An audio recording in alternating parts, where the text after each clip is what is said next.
दोस्तों हमारा पहला सवाल है, वर्षा की बूंदें गोलाकार होती है क्यों? दोस्तों वर्षा की बूंदें गोलाकार होती है क्योंकि जल में पृष्ठ तनाव होता है। दोस्तों हमारा अगला सवाल कहता है कि लंबाई की न्यूनतम इकाई है। तो दोस्तों हमारा जवाब हो जाएगा option number D, fermi metre. Fermi metre ही लंबाई की न्यूनतम इकाई है, क्योंकि फर्मी मीटर का मान होता है 10⁻⁻15 मीटर, जबकि माइक्रोन का मान होता है 10⁻⁻6 मीटर, और जबकि एंगस्ट्रम का मान होता है 10⁻⁻10 मीटर, और नैनोमीटर का मान होता है 10⁻⁻9 मीटर, और फर्मी मीटर का मान होता है 10⁻⁻15 मीटर। इसलिए लंबाई की न्यूनतम इकाई है फर्मी मीटर। दोस्तों हमारा अगला सवाल कहता है कि बिजली के बल्ब का तंतु बना होता है। तो दोस्तों हमारा जवाब हो जाएगा ऑप्शन नंबर डी, टंगस्टन का। ठीक है दोस्तों, चलते दोस्तों अगले सवाल की ओर। अगला सवाल कहता है कि विल्हम कॉनरेड रॉन्टजन ने आविष्कार किया था किसका? तो दोस्तों हमारा जवाब हो जाएगा option number B, x-ray machine का।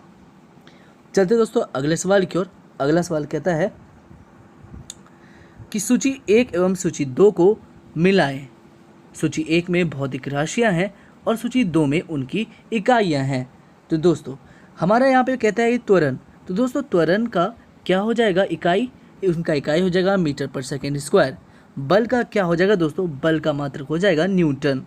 दोस्तों कृत कार्य का क्या हो जाएगा? कृत कार्य का हो जाएगा जूल। और आवेग का क्या हो जाएगा दोस्तों? आवेग का हो जाएगा न्यूटन सेकेंड। अगला सवाल कहता है दोस्तों कि कॉस्मिक किरणें के संबंध में निम्नलिखित कथनों में से कौन सा सही नहीं है? तो दोस्तों हमारा जवाब हो जाएगा ऑप्शन नंबर ए कि वे विद्युत चुम्बकीय तरंगे होती है। ये कथन जो है ये सही नहीं। अगला सवाल कहता है कि टांका एक मिश्र धातु है। तो दोस्तों हमारा जवाब हो जाएगा ऑप्शन नंबर ए, टीन तथा शीशे का। अगला सवाल कहता है कि पक्षियों को उड़ने से रोकने की प्रक्रिया क्या कहलाती है? तो दोस्तों हमारा जवाब हो जाएगा ऑप्शन नंबर ए, ब्रेलिन कहलाती है। क्या कहलाती है? ब्रेलिन। चलते दोस्तों अगले सवाल की ओर। अगला सवाल कहता है कि पक्षियों के वैज्ञानिक अध्ययन को क्या कहते हैं दोस्तों? तो दोस्तों पक्षियों के वैज्ञानिक अध्ययन को ऑर्निथोलॉजी कहते हैं। क्या कहते हैं? ऑर्निथोलॉजी। अगला सवाल कहता है कि निम्न में से कौन सा जानवर का संबंध मोलस्का से है? तो हमारा जवाब हो जाएगा ऑप्शन नंबर ए, हेलियोटिस का संबंध मोलस्का से है। चलते हैं अगले सवाल की ओर। अगला सवाल कहता है कि निम्नलिखित द्रवों में से कौन सा ऊष्मा का बहुत अच्छा चालक है? तो दोस्तों हमारा जवाब हो जाएगा ऑप्शन नंबर ए, पारा जो है ऊष्मा का बहुत अच्छा चालक है। पारा सबसे भारी द्रव है जिसका अपेक्षित घनत्व है 13.6। साधारण ताप पर यह द्रव अवस्था में रहता है। इसका मुख्य अयस्क सिनेबार है। धातुओं से अभिक्रिया करके यह मिश्र धातु अमलगम का निर्माण करता है। यह विद्युत तथा ऊष्मा का सुचालक है। चलते दोस्तों अगले सवाल की ओर। अगला सवाल कहता है कि निम्नलिखित में से किस उभयचर की जिह्वा नहीं होती है? तो दोस्तों हमारा जवाब हो जाएगा ऑप्शन नंबर सी, इक्थियोफिस का जिह्वा नहीं होती है। दोस्तों अगला सवाल है कि 4 वोल्ट की बैटरी से 1 ओम तथा 3 ओम के प्रतिरोध श्रेणी क्रम में जुड़े हैं। बैटरी से होकर प्रवाहित धारा होगी। तो दोस्तों यहाँ पर जो हमारा वोल्ट है, वोल्ट बराबर है 4। कितने हैं दोस्तों? 4 है वोल्ट। और अगर हम ध्यान दें तो इससे बैटरी से 1 ओम तथा 3 ओम के प्रतिरोध श्रेणी क्रम में जुड़े हैं। तो दोस्तों श्रेणी क्रम में प्रतिरोध जुड़े हैं तो R बराबर क्या हो जाएगा? R बराबर हो जाएगा R1 प्लस R2। तो दोस्तों यहाँ पर जो टोटल मेरा पास क्या बोलते हैं प्रतिरोध कितना हो जाएगा? 1 ओम प्लस 3 ओम। तो दोस्तों टोटल हमारे पास 4 ओम हो जाएंगे। ठीक है दोस्तों, अब यहाँ पे हमारा फॉर्मूला होता है, क्या पूछा जा रहा है? बैटरी से होकर प्रवाहित धारा। तो दोस्तों धारा बराबर होता है I, और I का एक फॉर्मूला होता है, I बराबर होता है V/R। ठीक है दोस्तों, क्या होता है? V/R। तो V मेरे पास कितना है दोस्तों? V मेरे पास है 4। ठीक है, और R कितना है मेरे पास? 4। तो 4/4 कट जाएगा और आंसर हो जाएगा 1। तो दोस्तों हमारा आंसर हो जाएगा 1 एम्पियर। ठीक है, क्या हो जाएगा हमारा आंसर? 1 एम्पियर।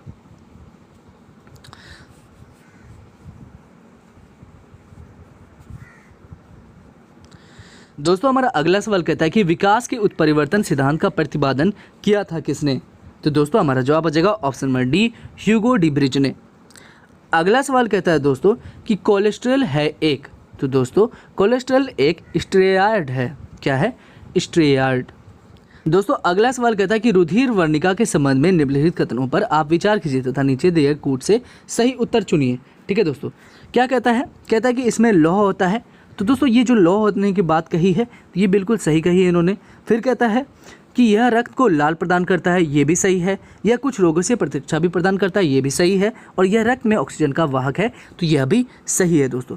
तो हमारा कूट में कौन सा उत्तर हो जाएगा? उत्तर हो जाएगा डी। चलते दोस्तों अगले सवाल की ओर। अगला सवाल कहता है कि निम्नलिखित कथनों में से कौन सा शंकराचार्य 8वीं शताब्दी के संत के बारे में सही नहीं है दोस्तों? तो दोस्तों हमारा जवाब हो जाएगा ऑप्शन नंबर सी कि उन्होंने प्रयाग को तीर्थराज नाम दिया था। ठीक है, तो ये कथन जो है सही नहीं। बाकी बात, उन्होंने भारत के विभिन्न क्षेत्रों में 4 धाम स्थापित किए थे, बिल्कुल सही है। उन्होंने बौद्ध तथा जैन धर्मों के विस्तार पर रोक लगाई थी, बिल्कुल सही है। उन्होंने वेदांत का प्रसार किया था, ये भी सही है। लेकिन ये कथन बिल्कुल गलत है कि उन्होंने प्रयाग को तीर्थराज नाम दिया था। ठीक है, चलते दोस्तों अगले सवाल की ओर। अगला सवाल कहता है कि निम्नलिखित में से किसने दिल्ली में खगोलीय वेधशाला, जिसे जंतर मंतर कहते हैं, बनवाई थी? तो दोस्तों हमारा जवाब हो जाएगा ऑप्शन नंबर डी, जय सिंह द्वितीय ने। किसने बनाई थी? जय सिंह द्वितीय ने। दोस्तों अगला सवाल कहता है कि अंतिम मुगल सम्राट बहादुर शाह था, उसके पिता का नाम क्या था? तो दोस्तों उसके पिता का नाम था अकबर शाह द्वितीय। अगला सवाल कहता है कि उत्तरी तथा उत्तरी पश्चिम भारत में सर्वाधिक संख्या में तांबे के सिक्कों को जारी किया था। तो दोस्तों किन्होंने किया था? तो हमारा जवाब हो जाएगा ऑप्शन नंबर बी, कुषाणों ने किया था। अगला सवाल कहता है कि प्राचीन भारत में निशाका से जाने जाते थे क्या? तो दोस्तों हमारा जवाब हो जाएगा ऑप्शन नंबर ए, स्वर्ण आभूषण। अगला सवाल कहता है कि भगवान महावीर का प्रथम शिष्य था। तो दोस्तों भगवान महावीर का प्रथम शिष्य था जामाली। कौन था? जामली। अगला सवाल कहता है कि 1857 में किसने इलाहाबाद को आपातकालीन मुख्यालय बनाया था? तो दोस्तों हमारा जवाब हो जाएगा ऑप्शन नंबर ए, लॉर्ड कैनिंग ने। अगला सवाल कहता है कि न्याय दर्शन को प्रचारित किया था। तो दोस्तों हमारा जवाब हो जाएगा ऑप्शन नंबर बी, गौतम ने। गौतम ने ही न्याय दर्शन को प्रचारित किया था। चलते दोस्तों अगले सवाल की ओर। अगला सवाल कहता है कि सोनागिरी, जहां 108 जैन मंदिर बने हुए हैं, किसके सन्निकट स्थित है? तो दोस्तों हमारा जवाब हो जाएगा ऑप्शन नंबर ए, दतिया के सन्निकट स्थित है। चलते दोस्तों अगले सवाल की ओर। अगला सवाल कहता है कि गोविंद महल, जो हिंदू वास्तुकला का अप्रतिम उदाहरण है, कहाँ पर स्थित है? तो दोस्तों हमारा जवाब हो जाएगा ऑप्शन नंबर डी, ग्वालियर में। ठीक है, अगला सवाल कहता है कि महाराष्ट्र में गणपति पर्व का शुभारंभ किया गया था। तो दोस्तों किसने किया था? तो दोस्तों हमारा जवाब हो जाएगा ऑप्शन नंबर ए, बाल गंगाधर तिलक ने। अगला सवाल कहता है कि भारतीय राष्ट्रीय कांग्रेस का प्रथम मुस्लिम प्रेसिडेंट था। तो दोस्तों हमारा जवाब हो जाएगा option number D, Badruddin Tyabji. अगला सवाल कहता है कि स्वराज मेरा जन्मसिद्ध अधिकार है, यह कथन किसका है? तो दोस्तों हमारा जवाब हो जाएगा ऑप्शन नंबर ए, बाल गंगाधर तिलक का ही यह कथन था। अगला सवाल कहता है कि विक्रम एवं शक संवतों में कितना अंतर है वर्षों में? तो दोस्तों हमारा जवाब हो जाएगा ऑप्शन नंबर सी, 135 वर्ष का अंतर है। अगला सवाल कहता है कि ईसवी सन के पूर्व की कुछ शताब्दियों में निम्नलिखित में से किन शासकों ने गिनार क्षेत्र में जल संसाधन व्यवस्था की ओर ध्यान दिया था? तो दोस्तों गिनार क्षेत्र में जल संसाधन की ओर ध्यान दिया था किसने? चंद्रगुप्त मौर्य ने दिया था और दिया था अशोक ने। तो हमारा जवाब यहाँ पर हो जाएगा ऑप्शन नंबर बी, 2 एवं 3। ठीक है, ईसवी सन के पूर्व की कुछ शताब्दियों में चंद्रगुप्त मौर्य और अशोक ने गिरनार क्षेत्र में जल संसाधन व्यवस्था की ओर ध्यान दिया था। अगला सवाल कहता है कि टॉलमी फिलाडेल्फस, जिसके साथ अशोक के राजनीतिक संबंध थे, कहाँ का शासक था? तो दोस्तों हमारा जवाब हो जाएगा ऑप्शन नंबर बी, मिस्र का शासक था।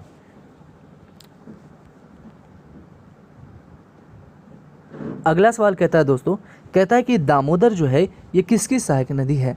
तो दोस्तों हमारा जवाब हो जाएगा ऑप्शन नंबर बी, हुगली का ही सहायक नदी है। अगला सवाल कहता है कि डूरंड लाइन किसके साथ भारत की सीमा निर्धारित करती है? तो दोस्तों हमारा जवाब हो जाएगा ऑप्शन नंबर ए, अफगानिस्तान के साथ। अगला सवाल कहता है दोस्तों कि पृथ्वी की आयु निर्धारण करने में निम्नलिखित में से कौन सी विधि का प्रयोग करते हैं? तो दोस्तों हमारा जवाब हो जाएगा option number C, uranium dating का प्रयोग करते हैं। अगला सवाल कहता है कि टाइटन सबसे छोटा उपग्रह है किसका? तो दोस्तों हमारा जवाब हो जाएगा ऑप्शन नंबर डी, शनि का। अगला सवाल कहता है कि निम्नलिखित में से यह किसका मत था कि पृथ्वी सूर्य की परिक्रमा करती है? तो दोस्तों यह मत था वराहमिहिर का। अगला सवाल कहता है कि निम्नलिखित में से किस भाषा में द इंडियन ओपिनियन पत्र नहीं छापा जाता था। तो दोस्तों हमारा जवाब हो जाएगा ऑप्शन नंबर ए, अंग्रेजी भाषा में द इंडियन ओपिनियन पत्र नहीं छापा जाता था। ठीक है, चलते हैं अगले सवाल की ओर। अगला सवाल कहता है कि किसने भारतीय राष्ट्रीय कांग्रेस के विरुद्ध अनुनय, विनय और विरोध की राजनीति का दोष लगाया था। तो दोस्तों हमारा जवाब हो जाएगा ऑप्शन नंबर ए, बीजी तिलक ने। अगला सवाल कहता है दोस्तों, कहता है कि किस भारतीय राष्ट्रीय आंदोलन का शीर्ष गीत वंदे मातरम था। तो दोस्तों हमारा जवाब हो जाएगा ऑप्शन नंबर डी, स्वदेशी आंदोलन का शीर्ष गीत। यही एक ऐसा राष्ट्रीय आंदोलन है जिसका शीर्ष गीत था वंदे मातरम। चलते दोस्तों अगले सवाल की ओर। अगला सवाल कहता है कि डॉक्टर बी आर अम्बेडकर, एक मिनट। अगला सवाल कहता है कि डॉक्टर बी आर अम्बेडकर के संबंध में निम्नलिखित कथनों में से कौन सा सही है। आप जो है कूटों के अनुसार सही उत्तर चुन के बताएं। पहला कहता है कि उन्होंने सिद्धार्थ कॉलेज की स्थापना करी थी। उन्होंने किसकी स्थापना करी थी? सिद्धार्थ कॉलेज की। फिर दूसरा कहता है कि 1920 में उन्होंने अपनी पत्रिका मूक नायक शुरू करी थी। ठीक है, फिर कहता है कि 1922 में उन्होंने डिप्रेस्ड क्लास इंस्टीट्यूट की स्थापना करी थी। और फिर वो कहता है चौथा नंबर कि वह भारत के प्रथम सुरक्षा मंत्री थे। तो दोस्तों ये कथन गलत है कि वो प्रथम सुरक्षा मंत्री थे। तो हमारा जवाब हो जाएगा यहाँ पर ऑप्शन नंबर ए, 1, 2 एवं 3 कथन सत्य है। चलते दोस्तों अगले सवाल की ओर। अगला सवाल कहता है कि भारत में त्रिस्तरीय पंचायत राज तंत्र की सिफारिश करी थी किसने। तो दोस्तों हमारा जवाब हो जाएगा ऑप्शन नंबर बी, बलवंत राय मेहता समिति ने। अगला सवाल कहता है कि राष्ट्रपति का रिक्त स्थान भर लिया जाना चाहिए कितने दिनों के भीतर। तो दोस्तों हमारा जवाब हो जाएगा ऑप्शन नंबर बी, 6 माह के भीतर। अगला सवाल कहता है कि मौलिक अधिकारों के अंत में कौन सा अनुच्छेद बच्चों के शोषण से संबंधित है। तो दोस्तों हमारा जवाब हो जाएगा ऑप्शन नंबर डी, अनुच्छेद 24। अगला सवाल कहता है कि प्रथम स्पीकर जिसके खिलाफ लोकसभा में अविश्वास प्रस्ताव लगाया गया था। तो दोस्तों हमारा जवाब हो जाएगा option number B, G B. Mavalankar. क्या हो जाएगा? जी.बी. मावलंकर। अगला सवाल कहता है कि राष्ट्रपति पद्धति में समस्त कार्यपालिका की शक्तियां निहित होती है किसमें। तो दोस्तों हमारा जवाब हो जाएगा ऑप्शन नंबर ए, राष्ट्रपति में। अगला सवाल कहता है कि निम्नलिखित कथनों में से कौन सा सही है।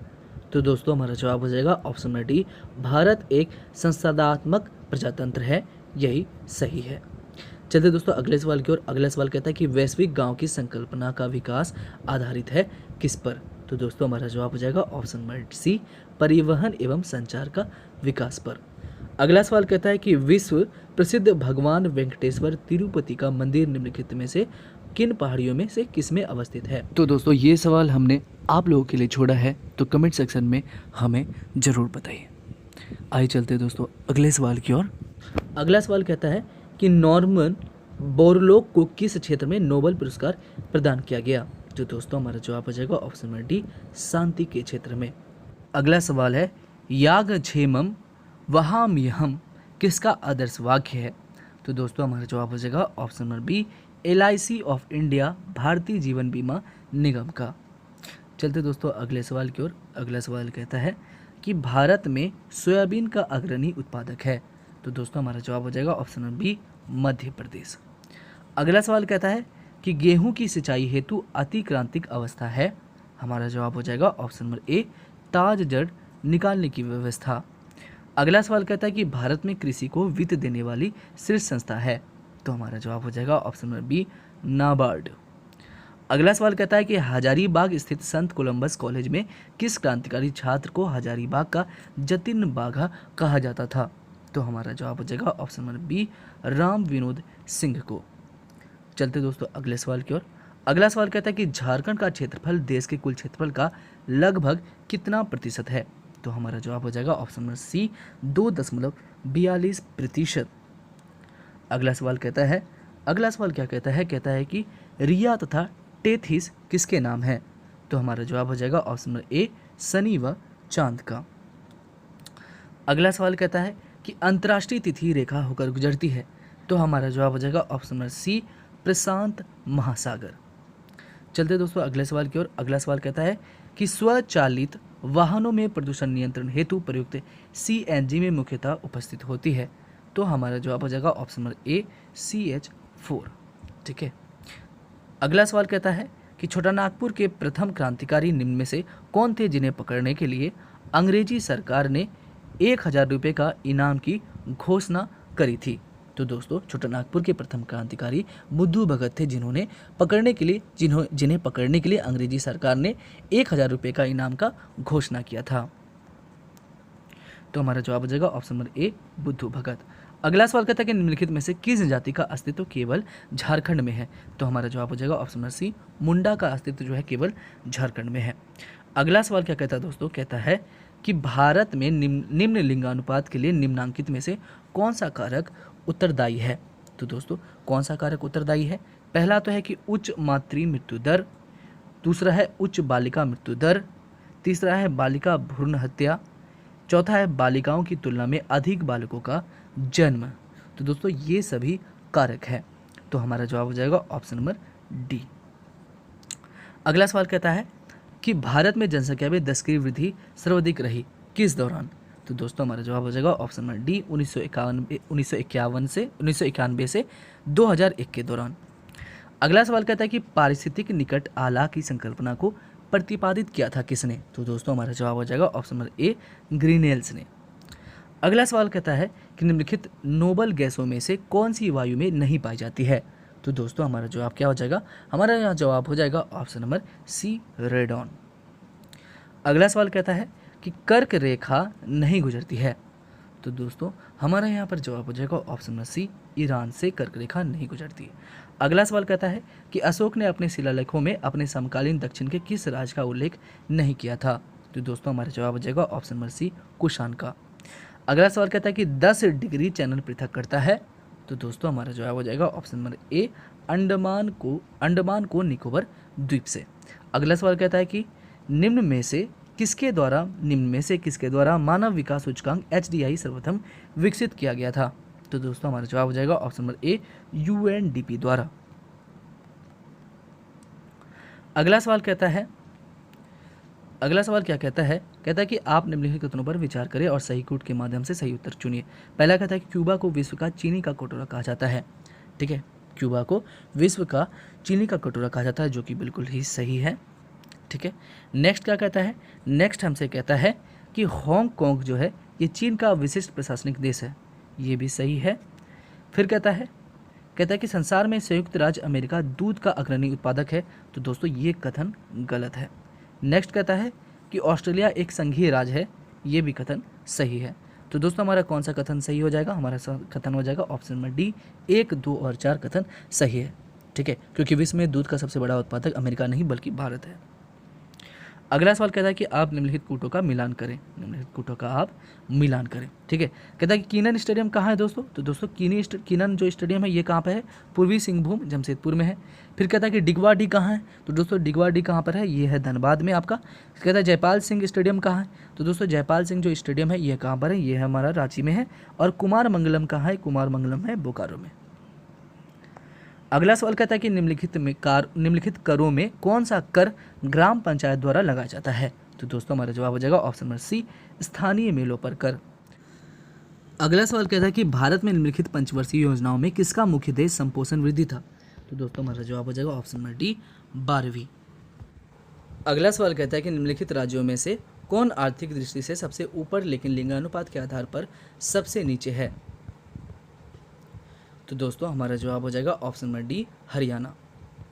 अगला सवाल कहता है कि निम्नलिखित में से किस ग्रहों में कौन जीवन के अस्तित्व के लिए उपयुक्त हो सकता है।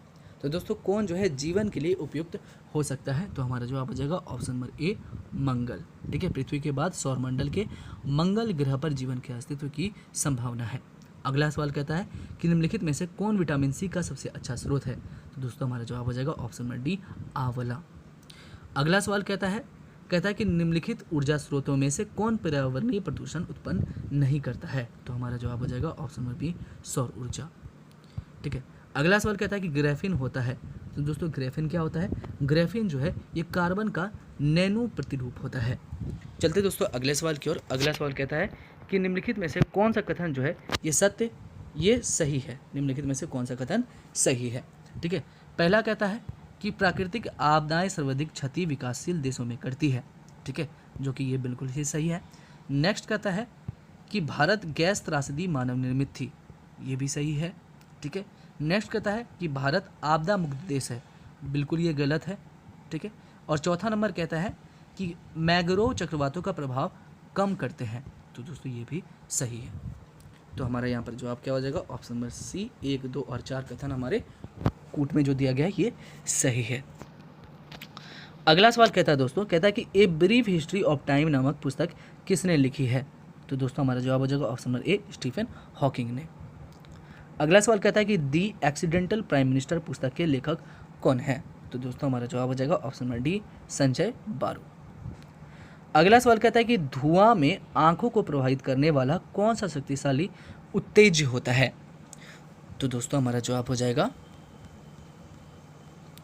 Option number D, परऑक्सी acetyl nitrate, परऑक्सी acetyl nitrate.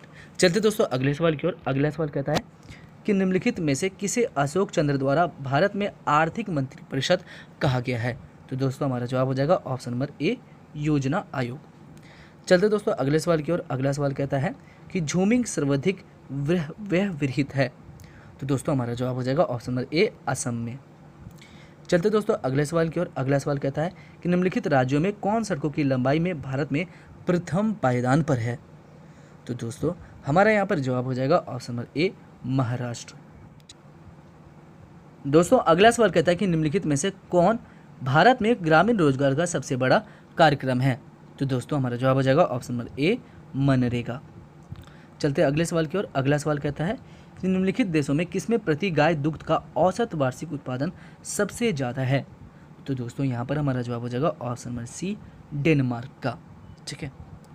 अगला सवाल कहता है कि बीज परीक्षण मूलतः किया जाता है, तो दोस्तों हमारा जवाब हो जाएगा ऑप्शन नंबर डी, उपरोक्त सभी के लिए ही, ठीक है, शुद्धता हेतु भी, जमाव हेतु भी, नमी की मात्रा हेतु भी, ठीक है। चलते दोस्तों अगले सवाल की ओर। अगला सवाल कहता है कि विश्व जनसंख्या दिवस कब मनाया जाता है दोस्तों, तो दोस्तों हमारा जवाब हो जाएगा ऑप्शन नंबर ए, 11 जुलाई को विश्व जनसंख्या दिवस मनाया जाता है। अगला सवाल कहता है कि संथाल, मुंडा और उरांव के विषय में क्या सत्य है, तो दोस्तों हमारा जवाब हो जाएगा कि पहला कहता है कि इनके पास खेती के लिए पर्याप्त भूमि है, बिल्कुल सही, रहने के लिए 2-3 कमरों के मकान हो रहते हैं, ठीक है, उनके परिवार और गोत्र हैं, हमारा जवाब हो जाएगा ऑप्शन नंबर डी, सभी ही। अगला सवाल कहता है कि कैसल ओवर ग्रेब्स के लेखक निम्न में से कौन है, तो दोस्तों हमारा जवाब हो जाएगा ऑप्शन नंबर बी, विक्टर दास। अगला सवाल कहता है कि निम्नलिखित में से कौन जो है लोरेंज वक्र के द्वारा मापा जाता है, तो दोस्तों हमारा जवाब हो जाएगा ऑप्शन नंबर डी, आय की विषमता ही लोरेंज वक्र द्वारा मापा जाता है। अगला सवाल कहता है कि मुंडा युवक अपनी कमर पर एक विचित्र प्रकार का कपड़ा पहनते हैं, जिसे ये लोग अपनी भाषा में क्या कहते हैं, तो दोस्तों जिसे ये लोग अपनी भाषा में करघनी कहते हैं, क्या कहते हैं, करघनी। अगला सवाल कहता है कि जलवायु परिवर्तन पर संयुक्त राष्ट्र का सम्मेलन COP21 आयोजित हुआ था, तो हमारा जवाब हो जाएगा ऑप्शन नंबर बी, पेरिस में। अगला सवाल कहता है कि मुंडा लोग विभिन्न देवताओं के अतिरिक्त एक परमेश्वर पर ही विश्वास रखते हैं, जिसे ये अपनी भाषा में क्या कहते हैं, ये कहते हैं सिंगबोंगा। अगला सवाल कहता है कि उड़ांव गांव के धुमकुरिया के निवासियों के लिए मुख्य कार्यक्रम कौन सा है, तो हमारा जवाब हो जाएगा ऑप्शन नंबर सी, नाच गान करना। अगला सवाल कहता है कि निम्नलिखित में से कौन सी एक खरीफ फसल नहीं है, तो हमारा जवाब हो जाएगा ऑप्शन नंबर सी, चना। अगला सवाल कहता है कि हर उड़ांव देवताओं को प्रसन्न नहीं कर सकता, यह काम केवल गांव का कौन करता है, तो दोस्तों हमारा जवाब हो जाएगा ऑप्शन नंबर बी, भूमिहार। अगला सवाल कहता है कि मुंडा लोग अपने को कौन से शब्द से संबोधित करते हैं, तो हमारा जवाब यहाँ पर हो जाएगा ऑप्शन नंबर सी, होरोको एवं मनुष्य दोनों ही, ठीक है। अगला सवाल कहता है और आखिरी सवाल कहता है इस सेट का कि एक उरांव अपनी माता और उन सभी महिलाओं को जिनसे उसके पिता की शादी हो सकती है उसे किस नाम से पुकारते हैं, तो दोस्तों हमारा जवाब हो जाएगा ऑप्शन नंबर सी, अय्यू के नाम से।